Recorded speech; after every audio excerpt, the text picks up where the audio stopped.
Welcome. This is a PowerPoint covering Genesis chapter 14. This chapter can be divided up into three parts. This is part one, and it covers the events prior to Lot's abduction.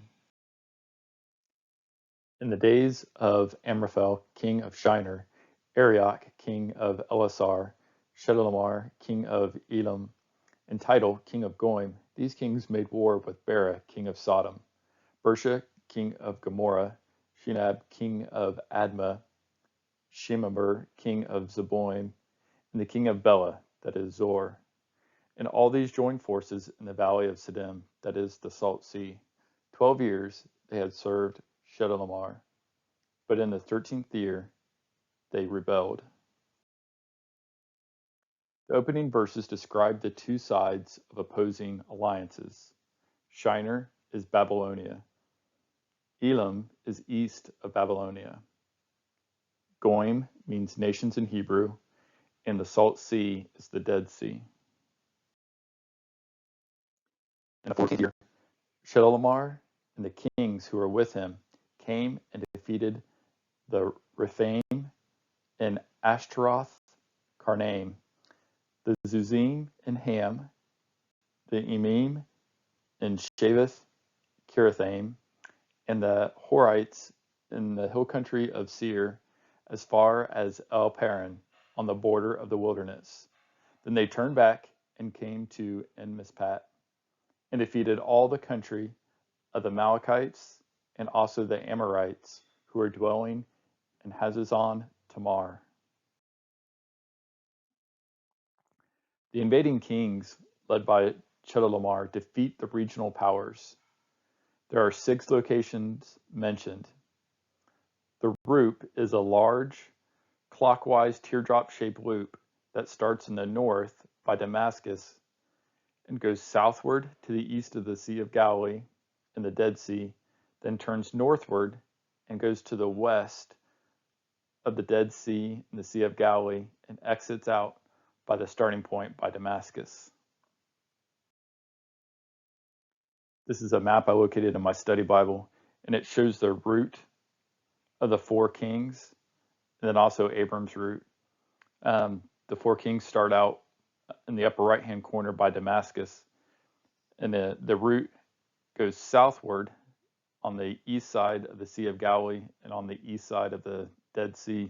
And it continues down southward and then reaches the bottom point and then makes a turn back northward. And they continue northward on the west side of the Dead Sea and on the west side of the Sea of Galilee, and then exit back out towards the top right-hand corner by Damascus.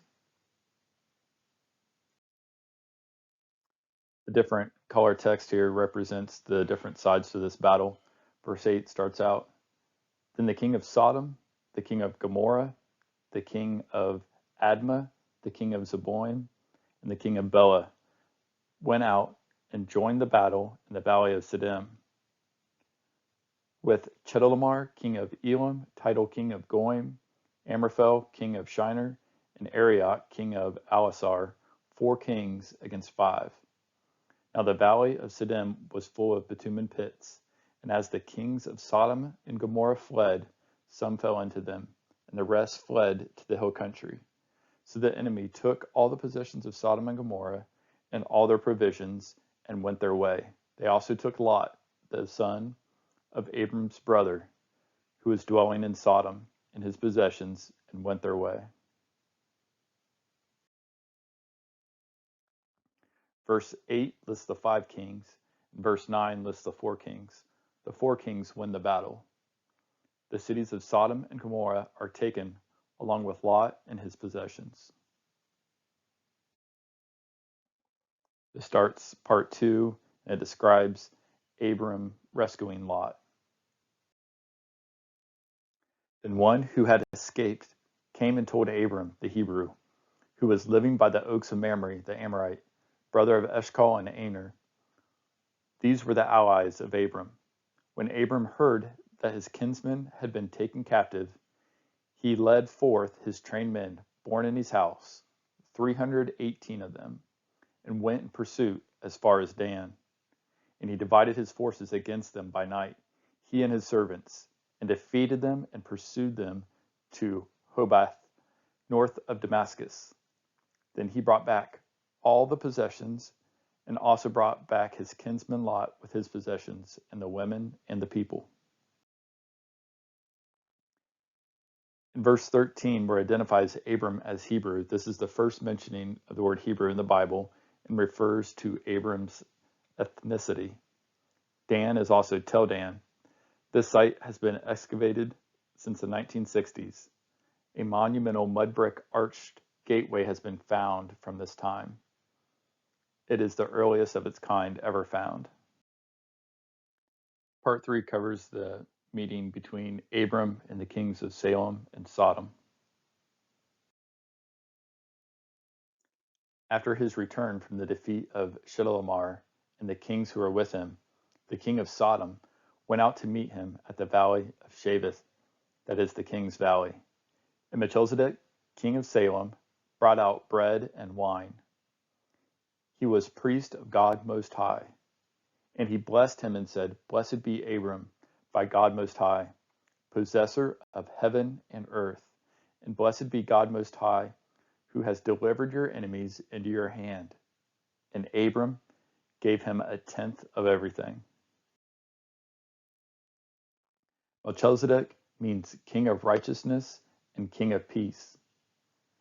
The book of Hebrews describes Jesus as being a king in the order of Melchizedek. This places him above the Levi priests. Because Melchizedek honors, submits, and acknowledges God's authority, Abram gives him a tithe. Salem could be short for Jerusalem.